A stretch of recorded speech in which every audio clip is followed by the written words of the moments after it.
Hi viewers, welcome to hashtagfood. இன்னைக்கு நாம பார்க்க போற ரெசிபி உருளைக்கிழங்கு ஃப்ரை.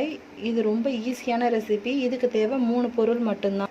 அதுக்கு முன்னாடி நம்ம சேனலுக்கு சப்ஸ்கிரைப் பண்ணாத வியூவர்ஸ் சப்ஸ்கிரைப் பண்ணி நோட்டிஃபிகேஷன் பெல் கிளிக் பண்ணிக்கோங்க. இந்த உருளைக்கிழங்கு ரெசிபி தயிர் சாதத்தோட ரொம்ப டேஸ்டா இருக்கும்.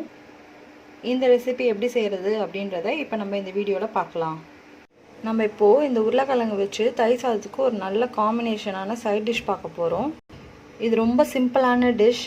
இது எப்படி செய்கிறது அப்படின்றத இப்போ பார்க்கலாம். இதுக்கு தேவை உருளைக்கிழங்கு, கருவேப்பிலை, சில்லி பவுடர், உப்பு, தனி மிளகாத்தூள் தான் எடுத்துருக்கேன், மசாலா பொடி இல்லை. நான் அடுப்பில் ஒரு பேன் வச்சுருக்கேன். பேன் காஞ்சது, எண்ணெய் ஊற்றிக்கிறேன். இதை நீங்கள் நார்மல் ரீஃபைண்ட் ஆயிலில் செய்கிறத விட கடலை எண்ணெய் நல்லெண்ணெயில் செஞ்சால் ரொம்ப டேஸ்ட்டாக இருக்கும். நான் இப்போ இதில் கடலை எண்ணெய் சேர்த்துருக்கேன். இப்போ எண்ணெய் சூடாகணும். உருளைக்கிழங்கு ஒரு 2 நிமிஷம் நல்லா வதங்கணும் இந்த எண்ணெயிலேயே.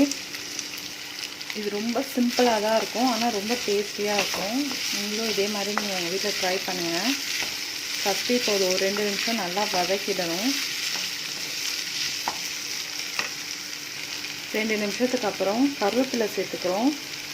கூட தனி மிளகாத்தூள், உப்பும் எடுத்துருக்கலாம், அதையும் சேர்த்துக்கிறோம். நல்லா மிக்ஸ் பண்ணிவிடுங்க ஈவனாக.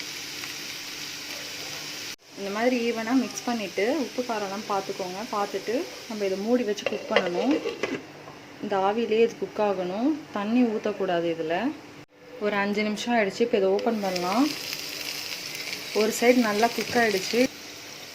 அப்படியே லைட்டாக கிளறி விட்டுக்கோங்க. மறுபடியும் இதை மூடி வச்சிடலாம். இன்னும் ஒரு 5 நிமிஷம் குக் ஆகணும்.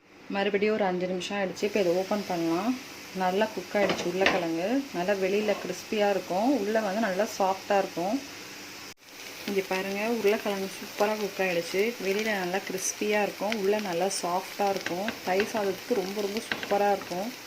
ரசத்துக்கும் ரொம்ப டேஸ்ட்டாக இருக்கும். இப்போ இதை ஆஃப் பண்ணிடலாம். பிளேட்டிங் பண்ணிடலாம். நம்ம உருளைக்கிழங்கு ஃப்ரை ரெடி ஆகிடுச்சு. ரொம்ப சிம்பிளான டிஷ் தான். இது உங்களுக்கு தெரிஞ்ச டிஷ்ஷாக கூட இருக்கலாம், ஆனால் இதே மாதிரி செஞ்சு பாருங்கள், ரொம்ப டேஸ்ட்டாக இருக்கும். இதே மாதிரி வேறு ஒரு ஈஸியான சிம்பிளான ரெசிபியோட மறுபடியும் உங்களை மீட் பண்ணுறேன். தேங்க்ஸ் ஃபார் வாட்சிங் the video. By from Sathya Anand. இதே மாதிரி வேறு ஒரு ஈஸியான சிம்பிளான ரெசிபியோட மறுபடியும் உங்களை மீட் பண்ணுறேன். தேங்க்ஸ் ஃபார் வாட்சிங் the video. By from Sathya Anand.